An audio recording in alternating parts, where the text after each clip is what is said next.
He told Lydia on Monday that he'd be in the office on 40 minutes. I don't believe that, so I don't know. Okay, good morning, everyone. I'm Judge Fishburne. I'm going to conduct the bond hearing today. I want to welcome everyone. We have Agent Trozewski, Agent Fitzgerald, Attorney Mr. Lewis, and the press. So welcome, everyone. Mrs. Hill, will you please state your full name for the record? Mary Rebecca Hill. Thank you. Do we have the they on the, okay, I see them. They're back there. I just want to make sure that the agents were there. All right. I'm going to go through the rights and responsibilities. I'll advise you some information, and then at the end we'll hear from the state and we'll hear from your attorney. Okay? All right. Before I set your bond, I need to advise you some information and make you aware of your rights. You've been charged with 2 counts of misconduct in office and obstructing justice. These penalties for these three, they're common law penalties, so it's at the judge's discretion. However, I can tell you that typically the common law crimes carry possible penalties of 0 to 10 years. Your court date is scheduled for July 18th, 2025 at 9 o'clock at the courthouse at 101 Hampton Street. And do you understand the charges and penalty? Yes, Your Honor. Okay. And I assume you're familiar with that location.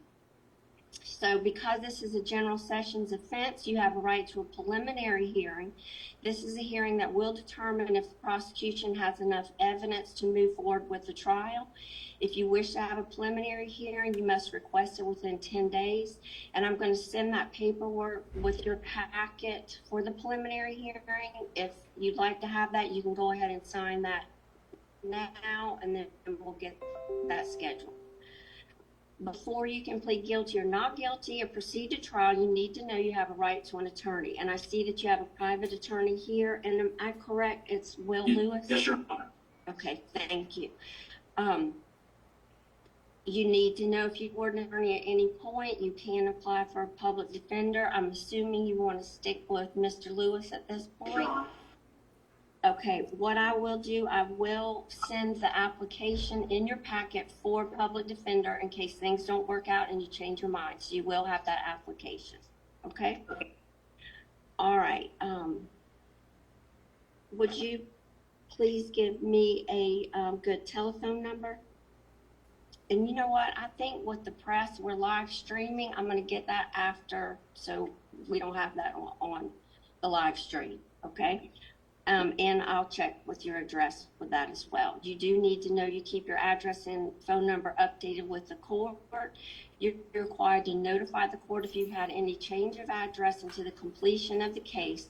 Not receiving the notification due to the wrong address will not be an excuse for not attending court, and a bench warrant could be issued for your arrest and your bond revoked. You have a right to request a jury trial, and a jury trial would be judged by a jury of your peers as opposed to a bench trial with a judge. You have a right to be present at your trial, and you need to be aware the trial will proceed in your absence should you fail to attend. And in general sessions court, if you do not appear, you can be fined an additional $5,000 and 5 years in jail.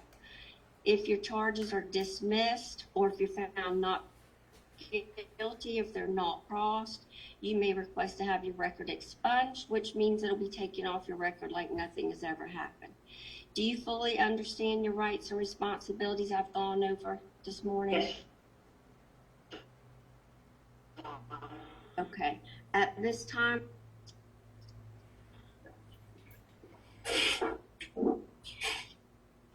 Yes, Alex Murdaugh was fled. Oh, Your Honor, we have no recommendation as far as bond. okay, all right, thank you. And then, Counselor, would you like to address the Yes, Your court Honor. this Will time? Lewis, May it please the court, and I apologize for sitting down and not standing and speaking to the court. It's the only way I can get in your screen. The cameras are a little messed up, I know. Thank you. The position that they've taken in under 17 or 1510, we're entitled to recognizance bond on her own recognizance, absent showing that she's a danger to the community or risk of flight. She lives here. She turned herself in. We found out about these charges last night. We're here right now. So we'd be asked that she's released on her own recognizance. All right. Ms. Hill, are you currently on probation, parole, or out on bond now? No, ma'am. Okay, and then, how long have you lived at your address? 25 years. Okay, all right. I do not find you to be a flight risk or danger to the community at this time. Before I set your bond, I must apply stipulations of the bond, and if you break any of these, it can result in revoking your bond, and you'd be subject to remain in jail until your case has been called to trial. Do you understand? Yeah. Okay, you must appear at all your court dates. You need to keep the peace. In other words, stay out of trouble. Because I do not find you a flight risk or a danger to the community, you are entitled to a PR bond. I'm going to give you a PR bond of $10,000 per charge for a total of $30,000, and that'll do it. Thank you all for being present and so attentive. But Ms. Hill, before I sign off, do you have any questions or anything you want to ask? No, Your Honor. Thank you. Okay, yes, sir. I see you, Mr. Lewis. Yes, Your Honor, I'm sorry to bring up this right now. There is one issue that we were hoping to resolve. There is a Richland County warrant for perjury related to the obstruction warrant at 166. We would ask, and I have the agents, and I'll confirm this with Solicitor Hubbard, who has the case, as well as SLED. I've also reached out to Judge Scott's office in Richland County, and they are okay with this. We would ask under 22-5-190, which establishes your powers, Your Honor, that you endorse that warrant for it to be served here.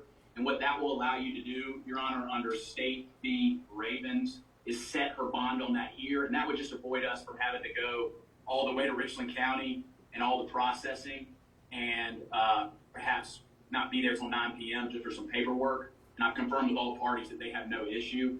I do think from a practical perspective, and this is why we wanted to talk to you, once you endorse the warrant and they serve it on her, there might be like 5 minutes of paperwork to do, kind of like what we did this morning, and then we'd reissue the bond. So I was hoping Your Honor would be open to that. It's also permissible under your bench book at page 35, the 2011 bench book, and I've got an Attorney General opinion as well that I'm happy to provide the court for this authority.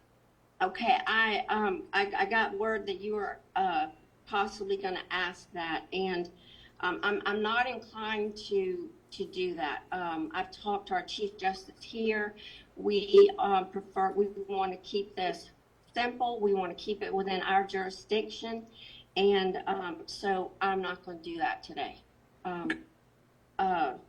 We're sorry for the inconvenience, but we're not here for convenience. Okay? I hear you. All right. Thank you all for coming, and good luck to you all. Thank you, Your Honor. Thank you.